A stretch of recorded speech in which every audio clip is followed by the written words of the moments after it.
Bien, bonjour.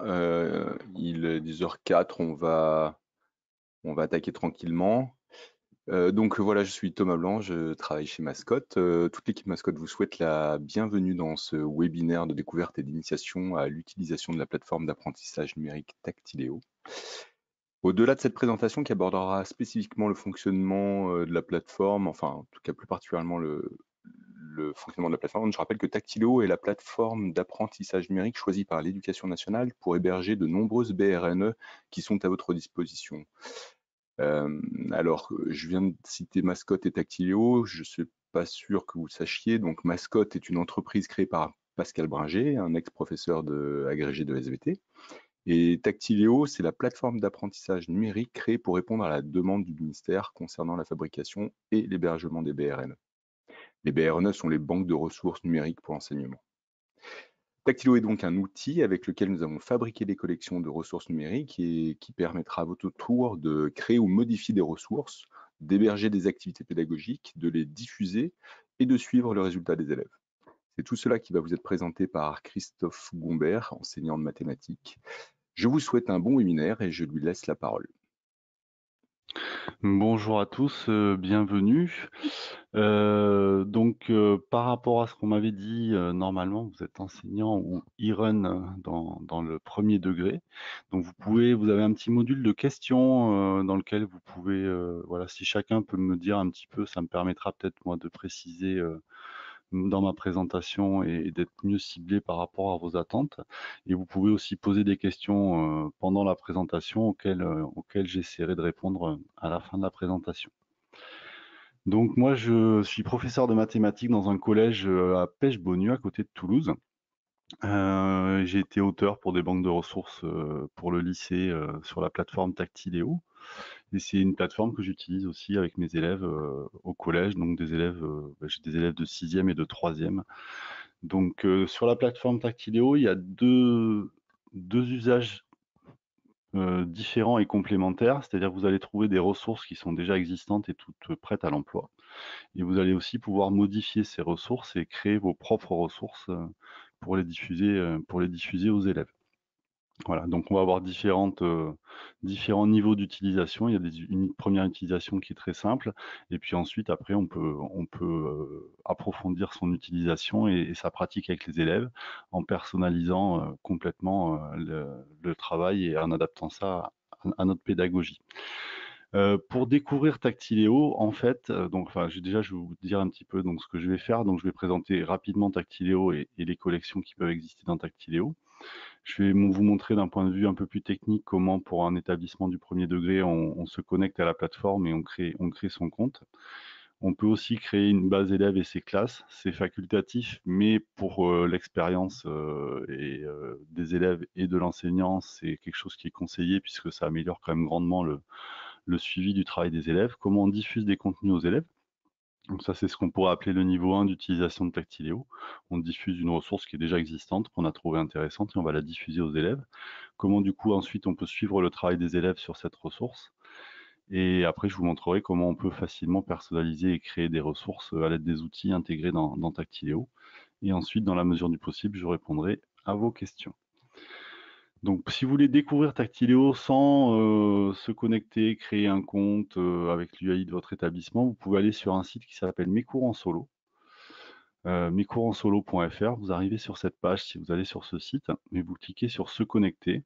Et en cliquant sur Se connecter, vous allez arriver sur un certain nombre de banques de ressources numériques éducatives. Donc il y en a certaines qui concernent le premier degré, et d'autres le cycle 4, et il y en a même une pour le lycée. Voilà. Donc là, une fois que vous êtes ici, vous pouvez rentrer dans une collection. Donc dans les établissements du premier degré, il y a la collection Équipe Réussite, alors qui est étiqueté FLS et FLE, mais qui peut être utilisé et français, mais qui peut être utilisé en dehors du FLE et du FLS. Moi, je l'utilise aussi en 6e avec mes élèves, et en fait, il n'y a pas que du français dedans aussi, il y a des mathématiques, il y a de l'histoire, il y a de la géographie. Vous avez aussi la collection Mascotte Science qui est marquée cycle 4, mais qui peut être utilisée en cycle 3 sans problème, et qui est aussi disponible dans la plateforme pour le premier degré. Une collection en allemand, et vous avez aussi la collection LCA, italien, etc. Pour vous montrer à quoi ressemble une ressource dans Tactiléo, je vais aller dans la collection Sciences. Donc on clique sur accéder à la collection. Donc vous avez une présentation de la collection et si vous cliquez sur ressources, vous allez accéder à l'ensemble des ressources qui composent cette collection.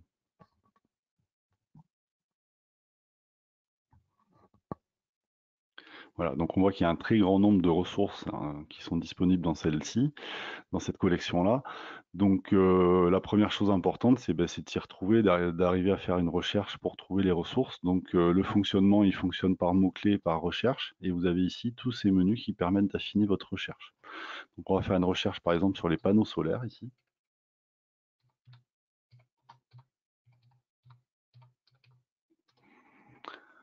Donc ça réduit le nombre de ressources à 70. Et en fait, il y a différents niveaux de ressources dans Tactiléo. Donc ça, c'est quelque chose qui est important à comprendre pour s'y retrouver, pour savoir ce qu'on va diffuser aux élèves. C'est ce qui s'appelle la granularité. Donc un grain, c'est une ressource unique élémentaire. Ça va être une vidéo, une question, une image en 3D. Et un module, c'est un ensemble de grains, un ensemble d'éléments qui vont permettre à l'élève d'enchaîner plusieurs éléments et plusieurs questions ou plusieurs éléments d'information. Donc là, nous, on va aller voir un module. Voilà, et donc là, on est tombé à 21 ressources. Et je vais vous montrer la chaîne d'énergie d'un panneau solaire ici. Quand vous cliquez sur la vignette d'un module ou d'un élément, vous tombez sur cette petite page de présentation, donc qui vous donne un certain nombre d'informations sur l'élément, sur le module. Vous avez un peu plus de détails ici, notamment le contenu du module, qui est ici composé de 5 éléments, et aussi les droits, la licence pour la réutilisation éventuellement des ressources que vous pouvez trouver dans ce module. Pour voir le module comme un élève, vous cliquez sur visualiser. Et donc on va voir, pour voir un peu à quoi ressemble une ressource, un module, on va le dérouler celui-là comme un élève pour voir un petit peu comment ça se passe pour un élève. Donc là ici c'est une petite vignette d'introduction puisque les ressources en sciences sont classées suivant savoir, découvrir différentes catégories. Un élément d'information, tout simplement.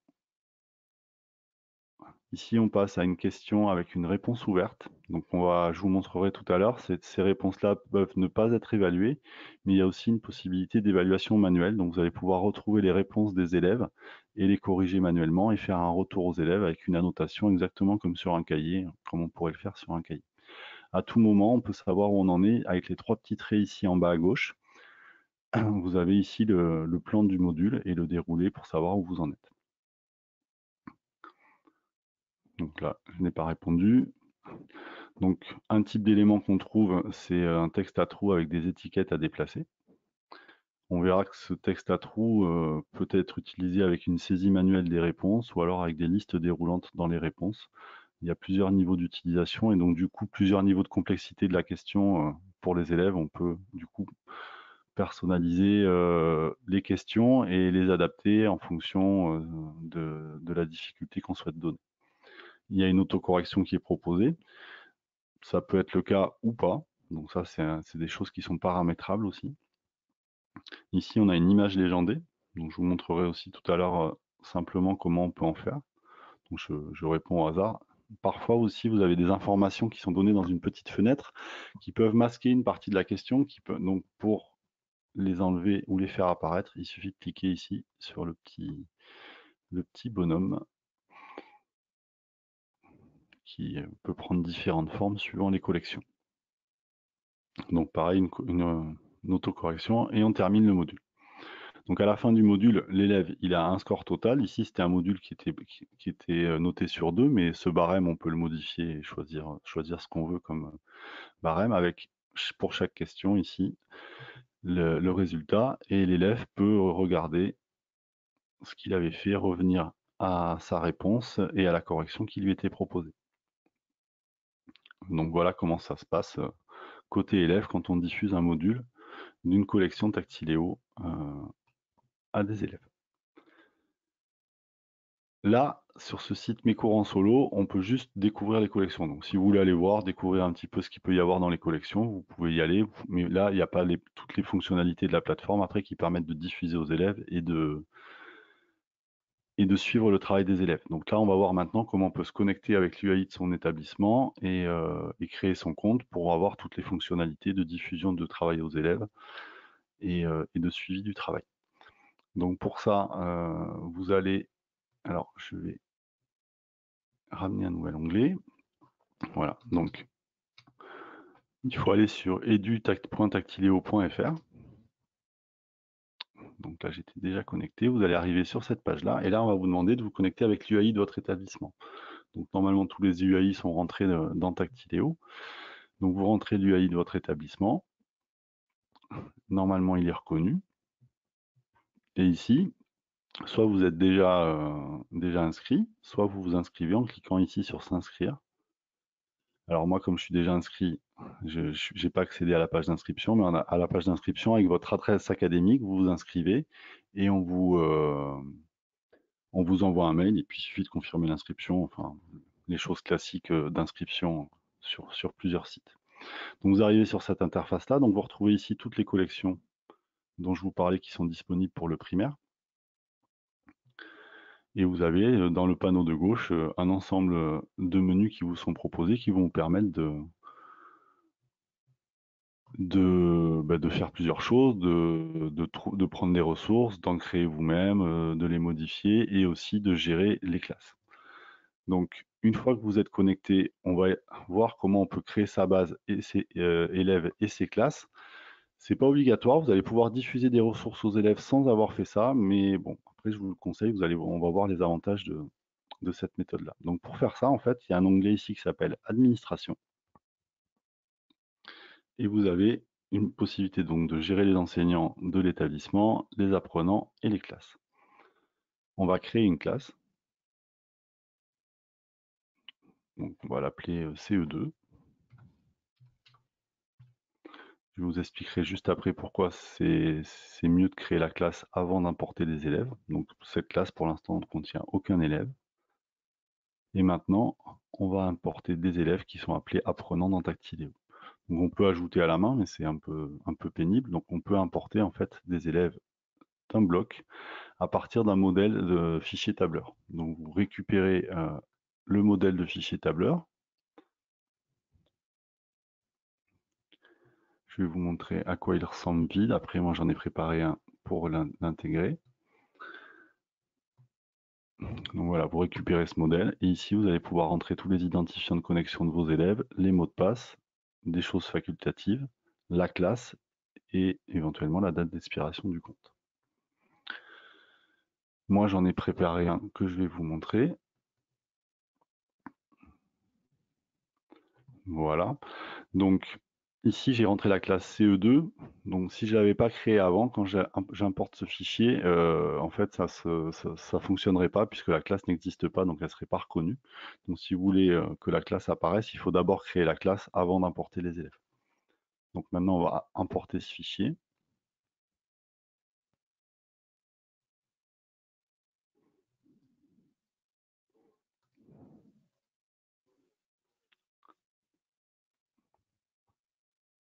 Et on a 10 utilisateurs qui ont été importés avec succès.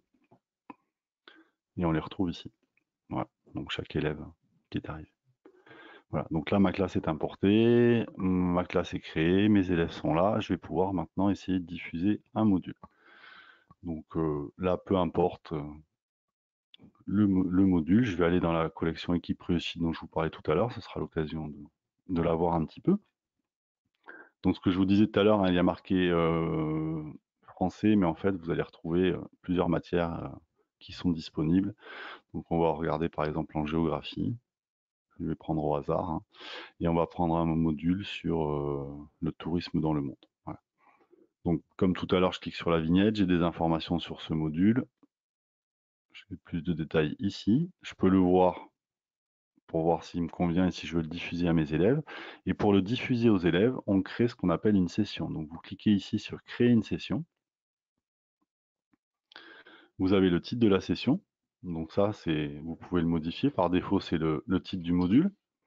Je vais rajouter le nom de la classe pour le retrouver. Des fois, ça peut être pratique. La session a une durée limitée qui, par défaut, est d'1 mois. Vous pouvez la modifier comme vous le souhaitez. Session publique, session privée. Donc là, elle est en session publique. Je vais vous montrer que c'est ça qui va permettre, pardon, de diffuser la ressource aux élèves sans avoir besoin d'avoir importé les élèves auparavant et qu'ils apparaissent dans les classes. Les apprenants que j'ai importés tout à l'heure, donc ici vous allez retrouver les classes que vous avez créées, donc la classe de CE2 que j'ai créée, et je vais rajouter un certain nombre d'élèves, je peux tous les ajouter d'un coup, mais volontairement je ne vais pas tous les ajouter d'un coup parce que je vais vous montrer qu'éventuellement je peux en rajouter par la suite. Et je crée la session. Voilà. Donc la session est créée, j'ai mes élèves qui apparaissent ici, c'est ici que je vais voir apparaître leurs résultats pour le module, et en haut à droite vous avez accédé à cette session avec un petit code qui est proposé. Et en fait, c'est ce code qui permet de diffuser la ressource aux élèves sans avoir besoin qu'ils se connectent et qu'ils soient importés auparavant. Donc ce petit code, je vais même vous le mettre dans le chat si vous voulez tester par vous-même. Moi, je vais le tester aussi de mon côté.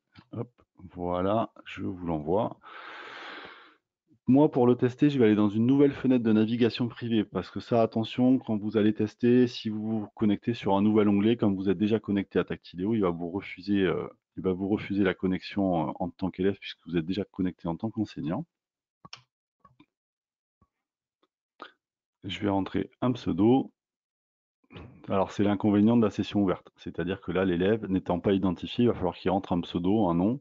Donc, il peut rentrer son prénom et la première lettre de son nom de famille, par exemple, ça. Mais il y a la contrainte qui respecte bien la consigne et ils peuvent mettre ce qu'ils veulent, donc ce qui peut des fois donner des choses un petit peu bizarres. Donc c'est parti pour ce module. Alors, donc vous voyez ici qu'il y a une consigne audio. On verra tout à l'heure comment on peut en donner. Dans la collection Équipe Réussite, il y a toujours des consignes audio. La consigne, elle est doublée par de l'audio, ce qui peut être pratique. Quelle est la région du monde la plus visitée? Bon, voilà, donc là, il faut cocher sur la bonne réponse. J'ai choisi l'Europe, donc là, j'ai une image qui s'agrandit. Une image légendée, comme on l'a vu tout à l'heure.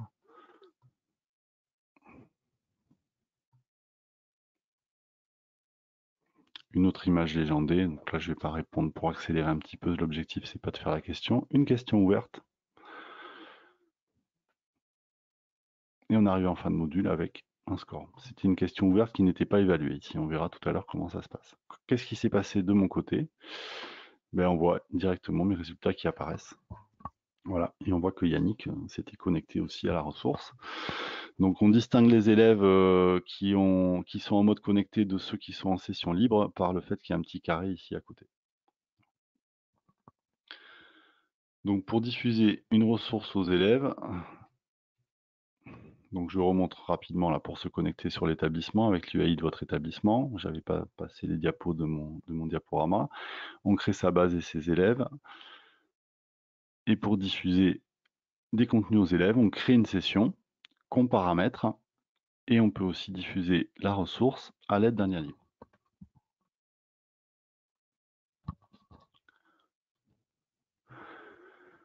Donc maintenant, on va revenir dans la plateforme donc pour suivre le travail des élèves. Donc si on va dans Résultats et suivi, on va retrouver toutes les sessions qu'on a diffusées, qu'on a créées pour diffuser des contenus aux élèves. Donc là, ici, il n'y en a qu'une. Et cette session, je vais pouvoir voir les résultats. Donc on va retomber sur la page que je vous ai montrée.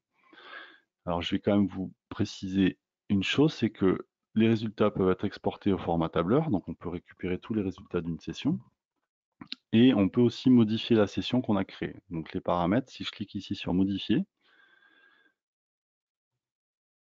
ben, si je veux rajouter des élèves que j'avais pas mis ou que j'ai inscrits plus tard, je peux les rajouter à la session. Je peux aussi modifier ce qui arrive assez souvent à la fin de la session puisque les élèves n'ont pas eu le temps de finir, donc on peut rajouter du temps et on peut modifier comme ça la session et donc récupérer les résultats au format tableur. Il y a une autre forme de suivi du résultat des élèves. Alors, je vais vous préciser aussi que je vais vous montrer les fonctionnalités principales. Il y a beaucoup de fonctionnalités dans Tactilio, je ne vais pas pouvoir tout vous montrer. Après, si vous avez des questions particulières, j'essaierai peut-être d'y répondre. Donc là, on peut voir les résultats module par module, session par session qu'on a créé, mais on peut aussi regarder élève par élève. Donc si je prends un élève, je peux filtrer par classe, chercher son nom, et je peux voir ses résultats. Alors là, comme il n'a rien fait, on ne va rien voir, mais sur cet élève-là, vous aurez un bilan complet. On voit ici le module que je lui ai diffusé, on pourra voir ses résultats. L'intérêt de cette vision aussi, c'est que pour un module, quand on diffuse un module, par défaut, le score qui est conservé, c'est le score de la première tentative de l'élève. Mais l'élève, il peut tenter plusieurs fois, et s'il tente plusieurs fois, on va pouvoir voir à cet endroit-là toutes les tentatives qu'il a faites et tous les scores qu'il a obtenus. Donc voilà comment on peut suivre les résultats des élèves.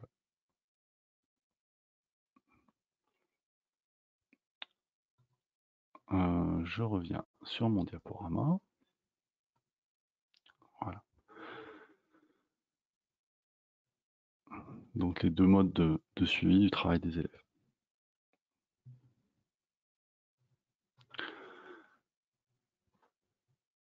Ensuite, ce que vous pouvez faire, c'est à partir de ressources existantes, vous pouvez les modifier. Donc on va revenir ici dans une collection, on va revenir en sciences. Je vais prendre une ressource, je vais prendre au hasard la première ressource qui va se présenter, le premier module. Donc là j'ai un module, et ce module-là, vous pouvez le dupliquer. Donc quand vous le dupliquez, ça devient votre module. Et là, on rentre dans l'intérieur du module, donc ça c'est accessible que pour les enseignants. Et ce module, vous pouvez le personnaliser. Peut-être que la page de départ, on n'a pas envie de la mettre, on va la supprimer.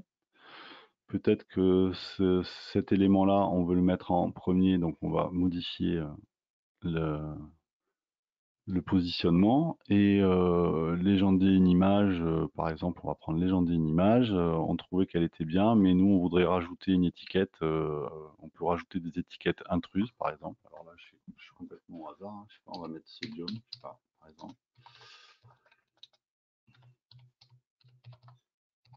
On peut choisir que cette étiquette est un leurre, donc j'ai pris une ressource qui était existante, mais j'ai rajouté, je l'ai modifiée pour me l'approprier. Voilà, j'étais ici, légender une image, je pense. Hop. Et on va voir que du coup, maintenant, il y a une nouvelle étiquette qui est arrivée, qui est une étiquette intruse, qui est une étiquette en plus. Et après, vous pouvez diffuser ce module. Ce module, une fois que vous l'avez modifié, il se retrouve dans le dossier dans mes ressources. Ça devient une ressource à vous. Donc on a ici des ressources qui sont devenues les miennes, en fait. Voilà. C'est des ressources que vous allez pouvoir partager avec vos collègues ensuite dans votre établissement. Vous pouvez aussi créer vos propres éléments. Alors, j'aurais pu rajouter des éléments que j'aurais créés moi-même dans le module que je viens de modifier. Là, je vais partir d'un module vide, et puis on va voir un petit peu un certain nombre d'éléments qu'on peut créer. Là, pareil, je ne vais pas pouvoir tous vous les montrer, mais je vous montrer à la fois les plus simples et puis à la fois ceux que je trouve intéressants à créer, et on va voir que c'est quand même assez simple. Donc, on va l'appeler démo créteil.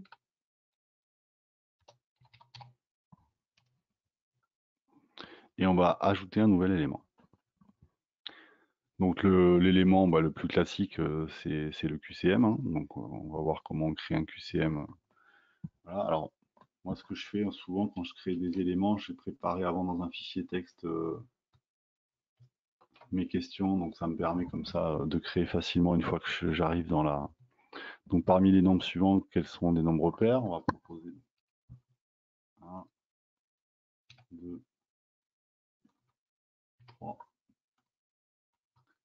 et 4. On va, comme il y a plusieurs réponses qui sont possibles, on va donner que c'est des cases à cocher, on va indiquer quelles sont les bonnes réponses. Et ce que je vous disais tout à l'heure aussi, qu'on a vu dans la collection équipe réussite, c'est qu'on peut mettre une consigne audio. Donc là, je vais ajouter un son.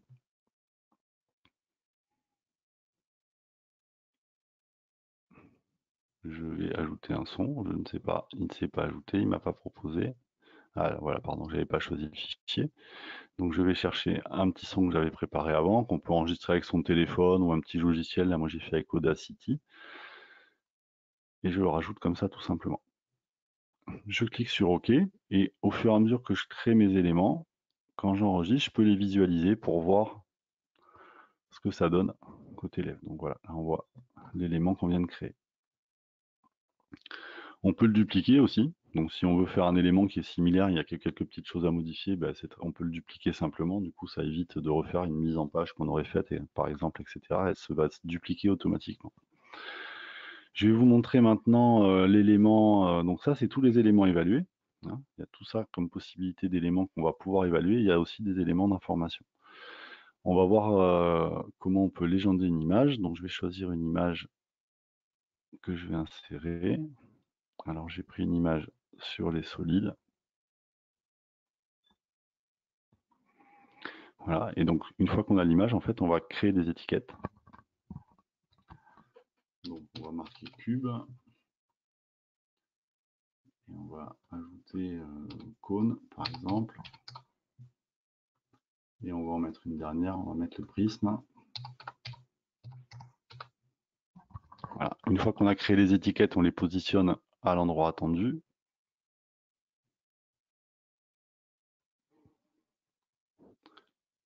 On enregistre et on peut regarder ce que ça donne. Et on a créé facilement, voilà, notre... Et comme je vous ai montré tout à l'heure, on peut créer des étiquettes qui sont des leurs pour augmenter un petit peu la difficulté de l'exercice. On peut insérer des éléments extérieurs, donc par exemple des vidéos. Là, j'ai pris une vidéo que j'ai trouvée sur YouTube de C'est pas sorcier, sur l'île de la Réunion. Je récupère son code de partage et je l'insère. Alors après, on va repasser rapidement tout le module, donc je ne vais pas visualiser chaque élément que je crée à chaque fois. On peut aussi, ce qui est intéressant, c'est qu'on a souvent des ressources ou des sites extérieurs qui sont intéressants et qu'on voudrait insérer dans le module, dans l'avancement du travail des élèves. Donc il y a, pardon, je suis allé un peu vite, il y a un élément qui s'appelle page internet ou objet incorporé. Et donc là, on va pouvoir intégrer un site extérieur. Des sites qui seront directement utilisables et manipulables dans Tactiléo. Donc là, j'ai pris le site Calculatis. Et en fait, quand vous voyez cet élément, vous allez dans Tactiléo retrouver le site de Calculatis et l'élève va pouvoir, à cet endroit-là, faire les exercices de Calculatis que vous connaissez sans doute. Le texte à trous qu'on a vu tout à l'heure. Alors le texte à trous qui se trouve ici, la question à trous. Voilà, donc là on peut poser différentes questions à l'aide du texte à trous. Moi j'ai préparé un petit texte. Voilà, donc sur ce que c'est que la somme, une addition, etc. En fait, chaque mot qui va devenir un trou ou une étiquette, on va le sélectionner, on va créer ce qu'on appelle une étiquette.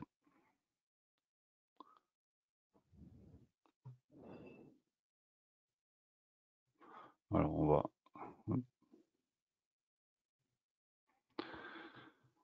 Et je vais créer des étiquettes intruses. Donc je vais rajouter des étiquettes qui ne sont pas partie des bonnes réponses. Voilà. Des fois, celle-là, bon, celle-là, je vais l'enlever. Et pour indiquer que c'est une étiquette intruse, je vais cliquer dessus et je vais marquer étiquette intruse.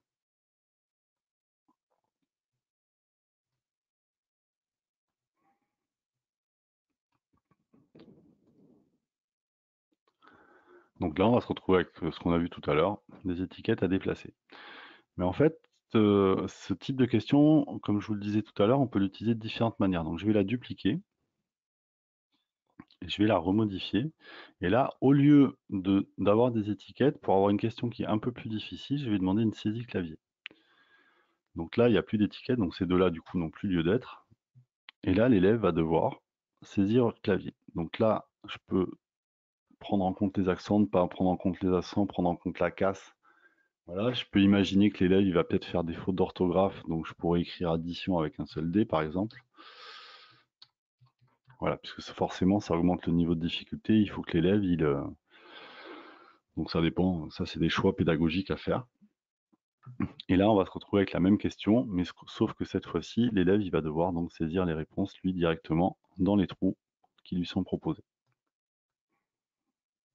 Et le troisième niveau d'utilisation de la question à trous, donc ça c'est un peu plus difficile, donc on pourrait imaginer qu'on pose cette question d'abord, et si l'élève échoue, on lui proposera la question avec les étiquettes. Et je peux aussi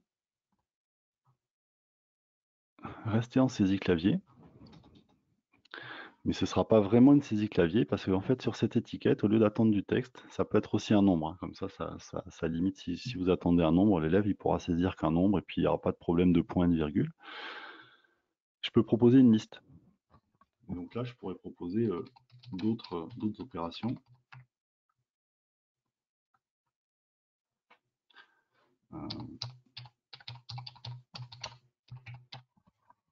Voilà, peut-être pas mettre la bonne réponse en premier. Je sélectionne la bonne réponse. Et là, dans ce cas-là, l'élève va avoir, donc je ne l'ai pas fait pour les 3 étiquettes, hein, une liste de propositions qu'il va pouvoir choisir. Donc on voit que pour la même question, on peut la proposer avec des formes différentes, et du coup ça amène des niveaux de difficulté qui sont différents. Et tout à l'heure, si ça vous intéresse, si j'ai le temps, je vous montrerai comment on peut proposer la première question finalement à l'élève, et si jamais il l'a réussi, il va pas faire les autres, il va les passer. Par contre, s'il échoue, il pourra faire la même question, mais avec des propositions qui sont un peu plus simples. On va mettre les étiquettes en dernier d'ailleurs. Donc voilà pour le texte à trous. Et la réponse ouverte, dont je vous parlais tout à l'heure, qu'on a déjà vu dans certains éléments de collection. Donc on va donner une consigne dans la question. J'avais préparé un petit problème. Alors je reste un peu dans les maths, hein, excusez-moi. Donc un petit problème à résoudre. Et là, la réponse attendue, c'est une réponse ouverte, mais on peut l'attendre de différentes manières. Donc on peut attendre un texte court, un texte long ou un nombre. Donc là, dans un premier temps, je vais attendre un nombre, donc uniquement la réponse, et je vais ajouter une réponse possible. Voilà, alors je ne sais plus quelle est la réponse. J'achète un t-shirt et des chaussures à 1, donc je paye 37 € avec un billet, donc ça doit être 13 la réponse, si je ne me trompe pas. J'espère que je ne me trompe pas. En le disant rapidement, voilà. Et je donne la réponse attendue. Mais je peux aussi, donc je vais dupliquer cette question, et au lieu d'attendre uniquement la réponse, je vais lui demander de détailler les étapes, d'écrire les calculs à l'élève.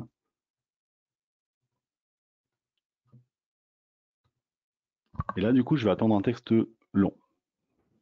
Donc là, il n'y a pas de réponse attendue. Et cette question, dans le paramétrage, je vais l'évaluer manuellement. Donc on va voir ce que ça donne du coup quand on l'évalue manuellement. Donc je vais vérifier parce que des fois, si c'est bon, ça a été pris en compte. Super. Voilà. Et on verra tout à l'heure en passant le module. Voilà. J'ai un petit peu de temps, donc je vais vous montrer encore 2 petites choses. Ressources. En fait, ce qui est bien aussi, c'est que si j'ai repéré quelque chose qui m'a plu dans une ressource existante d'une collection, je vais pouvoir aller chercher cette ressource et l'intégrer à mon propre module. Donc je vais retourner dans Mascotte Science, là par exemple, et je vais aller chercher une image en 3D. Il y a pas mal d'images en 3D qui sont très, très bien faites. Donc je vais prendre une image en 3D. Alors, peu importe, je vais la prendre au hasard et je vais l'ajouter. Et j'ai ma ressource qui s'est ajoutée dans mon module. Je vais regarder si elle s'est bien ajoutée quand même, parce qu'elle a un nom. Voilà, et donc là j'ai mon image en 3D. Voilà. On passera le module rapidement après. Et dernière chose que je vais vous montrer, c'est ce qu'on appelle la question audio. Donc on peut demander aux élèves aussi de répondre de manière audio. Donc là je peux mettre une consigne, hein. Bon, on va faire quelque chose de fictif. Voilà, j'attends un audio, donc voilà, je pose ma question. Je peux moi-même mettre un audio pour poser la question. J'ai juste ça à faire en fait. Je vais appeler cet élément audio parce qu'au bout d'un moment, sinon je ne vais plus m'y retrouver. Je clique sur OK et on va voir que l'élève, il va pouvoir répondre de manière audio. Alors là, de la même manière, en fait, pour cet élément-là, dans le paramétrage, soit il peut m'envoyer son audio, je peux l'écouter et voilà, mais je peux aussi l'évaluer manuellement, son audio. Et on va voir ce que ça donne. Donc ça, c'est intéressant, en langue notamment, et même en français, si on veut faire lire un texte à un élève, l'élève peut lire un texte. On pourrait très bien mettre un texte ici, demander à l'élève de le lire, il va s'enregistrer automatiquement. Et on va voir comment, comment ça se passe de son côté. On va créer une session avec ce module. Donc je vais l'attribuer à un élève. Comme ça, je vous montrerai du coup après l'interface élève. Moi, je vais le dérouler côté élève. Je crée une session.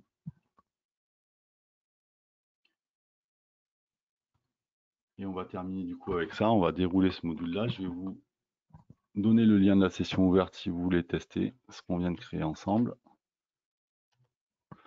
Voilà. Et moi, je vais aller me connecter côté élève. Alors la seule chose, voilà, donc je vais passer en nouvelle fenêtre de navigation privée.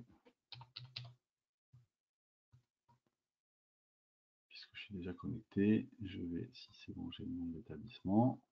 Donc l'élève, il se connecte comme ça, hein, de la même manière.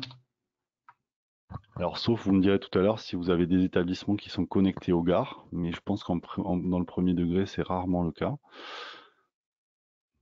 Et on arrive dans l'interface élève.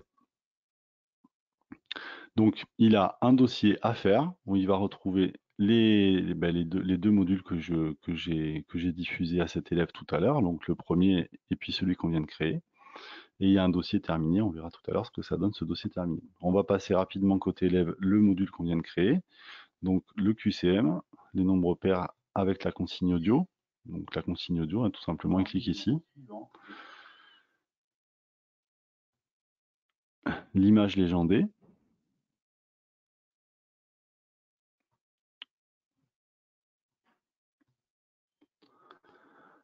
La vidéo qu'on avait intégrée, qu'on peut coupler avec des questions. Le site calculatrice qu'on avait intégré aussi.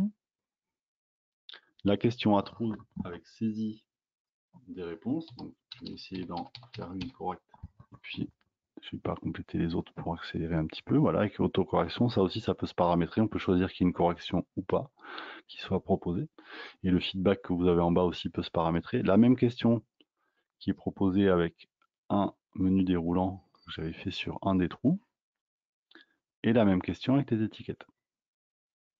Alors bien entendu, on ne va pas proposer comme ça cette question-là 3 fois aux élèves. Je vous ai expliqué tout à l'heure qu'éventuellement, on peut, si l'élève a réussi la première fois, lui faire passer les 2 questions suivantes.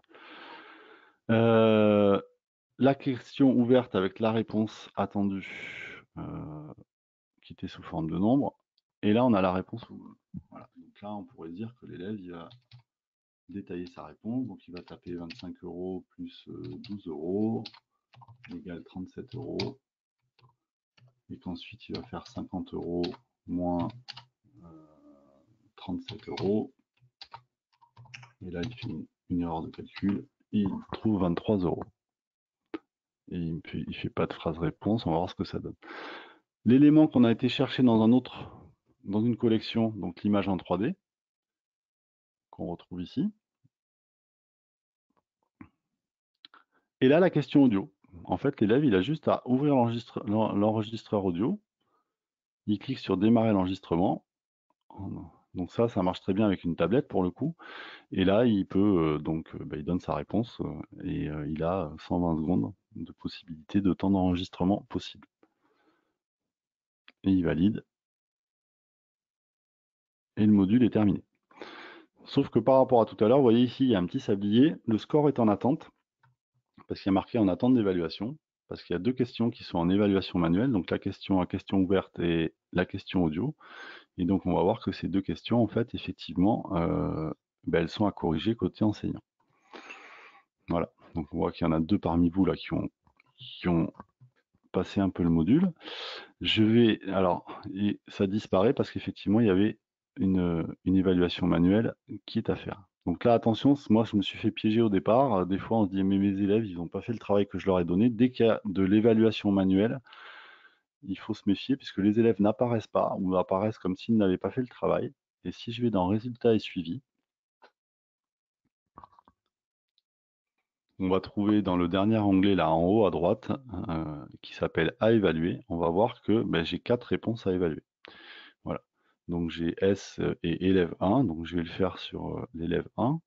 Donc comment on évalue une réponse? Voilà, là j'ai la réponse de mon élève. Hop. Donc là je vais lui dire, je vais lui mettre peut-être la moitié des points, et en lui disant qu'il a fait une erreur de calcul. Voilà, et on va pouvoir retrouver ça. Et j'avais la question audio.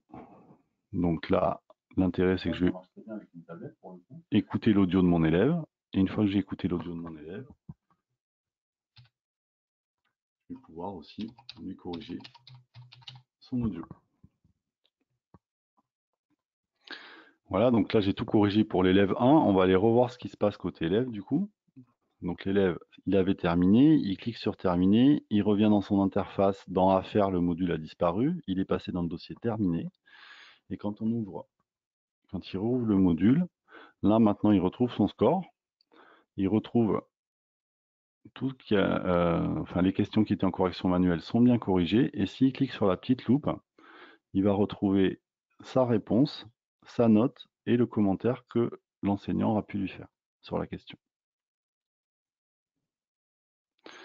Et c'est là qu'il a aussi la possibilité, une fois que le module est corrigé, de recommencer éventuellement le module s'il souhaite le refaire une deuxième fois. Voilà, moi j'ai terminé ce que je voulais vous présenter. Donc maintenant, je vais voir, ou Thomas, s'il y a des questions, ou si, comme on n'est pas très nombreux aussi, on va peut-être vous donner la possibilité de prendre la parole.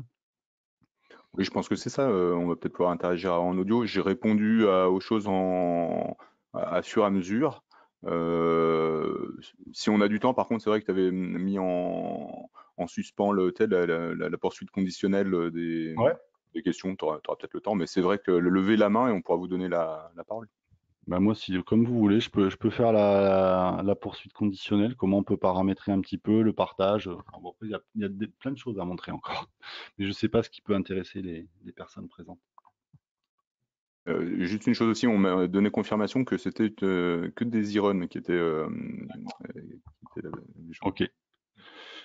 Je vais peut-être montrer le paramétrage du coup. Hein, enfin, du coup. Donc quand vous êtes dans un module, ce que je vous disais tout à l'heure, alors je ne sais plus mes questions, c'était mes questions à trous là qui sont ici. Donc quand je vais dans le paramétrage d'un élément avec le petit crayon, donc on l'a déjà vu tout à l'heure qu'on pouvait choisir le type d'évaluation.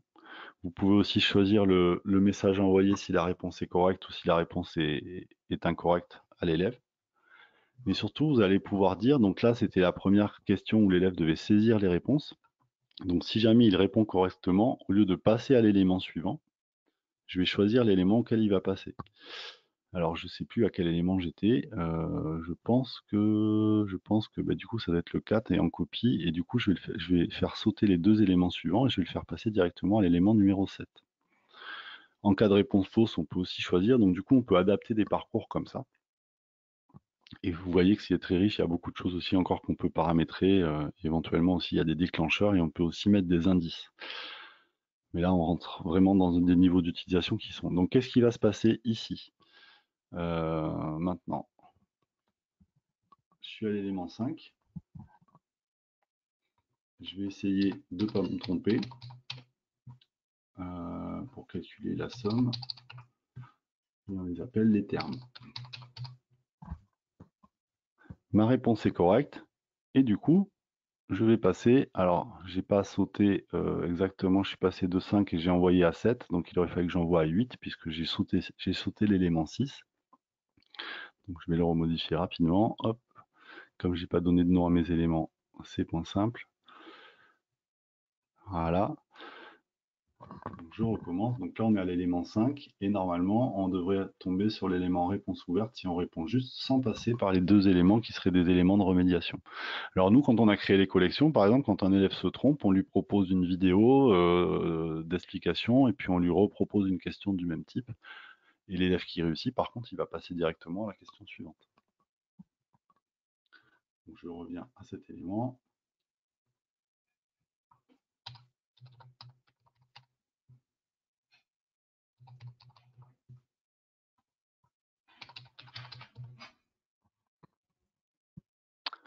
Voilà, et là, je passe directement à la question suivante. Tant que je suis là, je vais vous montrer ce qu'on appelle les options du module. Donc vous pouvez modifier le barème. Par défaut, les questions sont sur 1, donc c'est vous qui choisissez le barème que vous voulez mettre.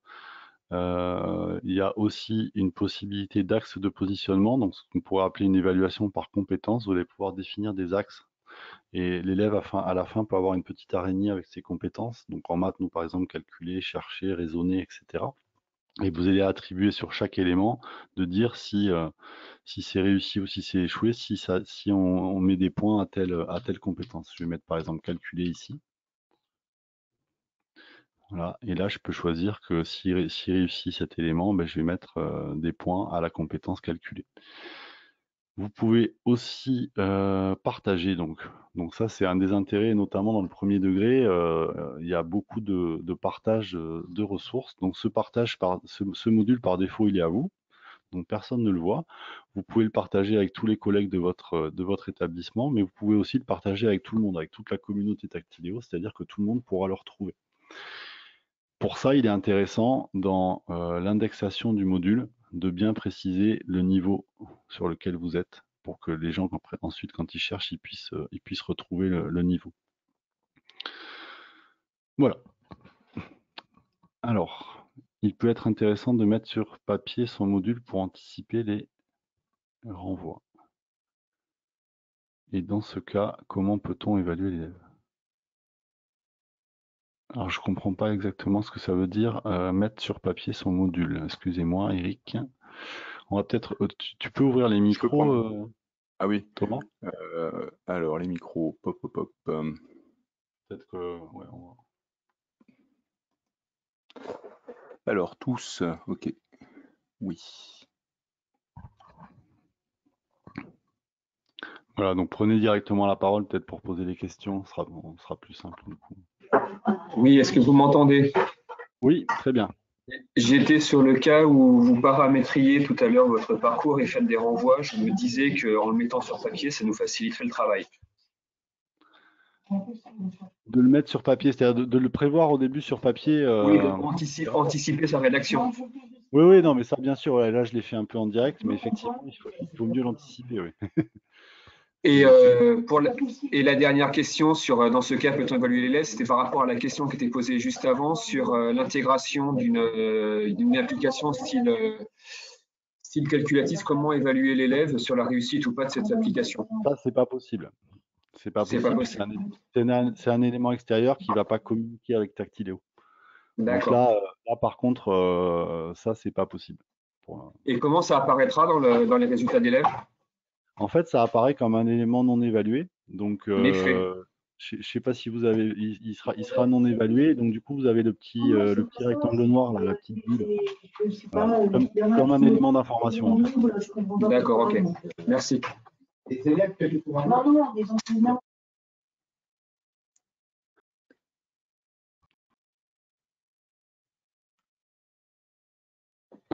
Allô? Oui. D'accord, j'ai cru que tout avait été coupé. Non, non, c'est bon. Je pense que voilà. Est-ce qu'il y a d'autres personnes qui ont des questions? Alors, la question de Yannick sur H5P, je pensais à une importation de l'activité. Ouais, voilà, pour pouvoir intégrer sa réussite ou non, ben, c'est la même question en fait Ouais, sur la je me souviens. communication. Oui, c'est la même question en fait que celle éducative. Non, c'était pour savoir si on pouvait les intégrer à l'intérieur du Alors après, système vidéo de façon. Enfin, si on pouvait les importer, quoi. Enfin, vous voyez ce que je veux dire ou pas? oui, oui, mais je pense que après, en tant qu'élément, il faudrait que mais c'est pas, je pense pas que ce soit prévu. Il y a du SCORM qui est prévu, mais pas du H5P. Et du coup, après, comme ça, ça reste un élément extérieur, il n'y a pas de communication avec l'application Tactiléo, donc du coup, pas de récupération du score. Par contre, vous pouvez le mettre. Ouais. S'il est hébergé ailleurs, vous pouvez faire une intégration d'objets incorporés là, avec cet élément-là. Comme j'ai montré pour Calculatis tout à l'heure. D'accord, oui, oui, tout à fait. Justement, c'est aussi pour ça que je demandais ça. Mais moi, oui, ma question, c'est est-ce que c'est compatible comme format? Est-ce qu'on peut l'intégrer vraiment à l'intérieur de Dactyléo, justement, pour pouvoir l'évaluer automatiquement dans Dactyléo? Non, non. Après, D'accord. moi, je connais un peu, mais pas trop H5P, mais quand même un petit peu. Vous retrouvez en fait les mêmes choses ici. Donc, après, c'est vrai que si on a déjà créé des choses dans H5P, on a envie de les importer, mais sinon, on peut les recréer facilement ici, dans Oui, Tactileo. oui, j'ai trouvé que lui, ça ressemble beaucoup, en fait.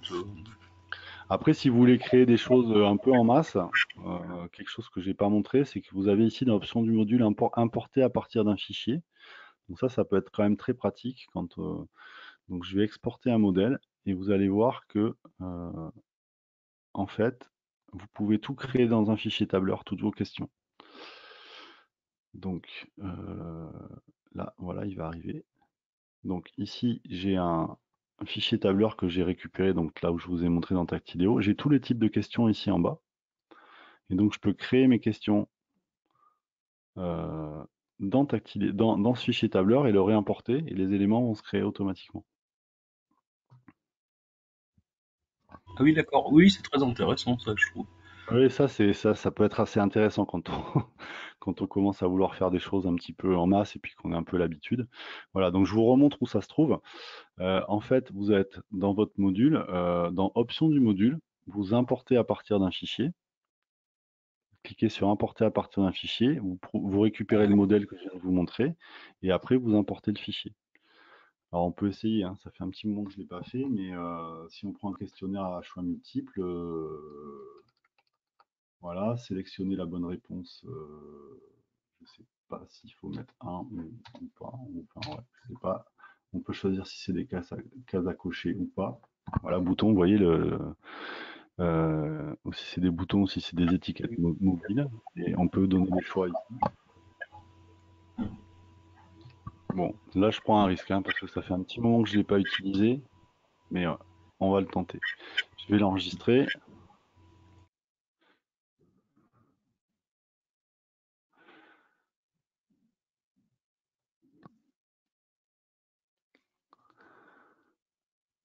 Question import template, il s'appelle, OK. Et on va l'importer du coup.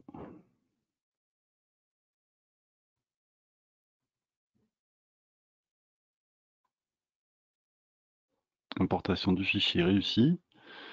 Donc on revient dans mon module et normalement mon élément, voilà, il s'est créé ici. Là. Voilà. Mais du coup, on peut en créer plein d'un coup, directement. Et j'ai mon questionnaire qui s'est créé. Voilà, je l'avais fait avec des étiquettes mobiles. Voilà. Donc il y a cette possibilité. Si, ouais, oui, non, c'est très intéressant, je trouve, comme outil.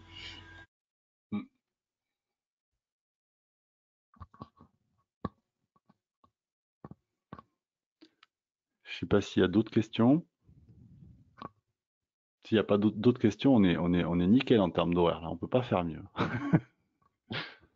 Mais s'il y a d'autres questions, il n'y a pas de souci, on peut déborder un peu, il n'y a pas de problème.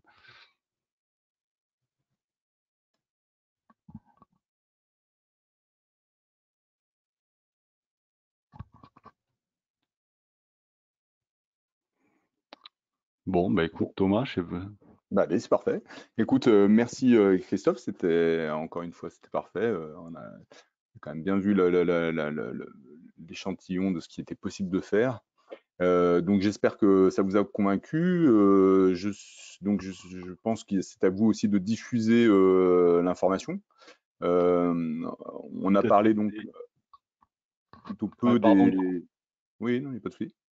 Non, mais pour la suite, du coup, je vous montre les adresses là, de l'assistance Actileo si jamais, quand vous vous connectez, vous avez un souci. Et puis le support où vous avez des tutoriels qui sont proposés sur Actileo. Voilà.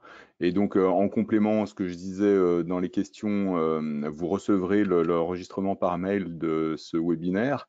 Il y en a beaucoup d'autres qui sont disponibles sur la chaîne YouTube Mascotte. Donc, d'autres présentations de ce type que vous pouvez consulter aussi. Voilà, écoutez, bah, il me reste à vous souhaiter une bonne prise en main si vous continuez. Et puis, c'est la période des vacances aussi, donc de bonnes vacances à tout le monde. Merci, bonne fin de journée à tous, au revoir. Au revoir.